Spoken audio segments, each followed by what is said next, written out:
పెద్ద చదువులను కూడా రూపురేఖలు మారుస్తూ ఆ పెద్ద చదువుల్లో కూడా వరల్డ్ క్లాస్ యూనివర్సిటీస్ నుంచి ఆన్లైన్ సర్టిఫైడ్ వర్టికల్స్ను డిగ్రీలలో అనుసంధానం చేస్తూ డిగ్రీలలో మ్యాండేటరీ ఇంటర్న్షిప్ తీసుకొస్తూ చదువులలో ఒక విప్లవాన్ని తీసుకొచ్చింది ఎవరు అని అంటే గర్వంగా కూడా చెప్పగలుగుతా ఉన్నాను, వాళ్ళ మేనమామ అని చెప్పి కూడా గర్వంగా చెప్పగలుగుతా ఉన్నాడు. ప్రతి అక్క చెల్లెమ్మకు తోడుగా వాళ్ళ అన్న ఉన్నాడు, వాళ్ళ తమ్ముడు ఉన్నాడు, మీ పిల్లలు నేను తోడుగా ఉన్నాను అని చెప్పి కూడా గర్వంగా కూడా చెప్తా ఉన్నాను. ఈ సందర్భంగా ప్రతి కుటుంబం ఎదగాలి,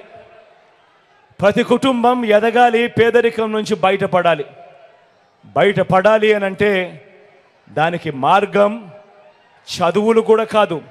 క్వాలిటీ చదువులు అని చెప్పి నమ్మి మీ బిడ్డ ఈరోజు చదువుల రంగంలో పేదవాడి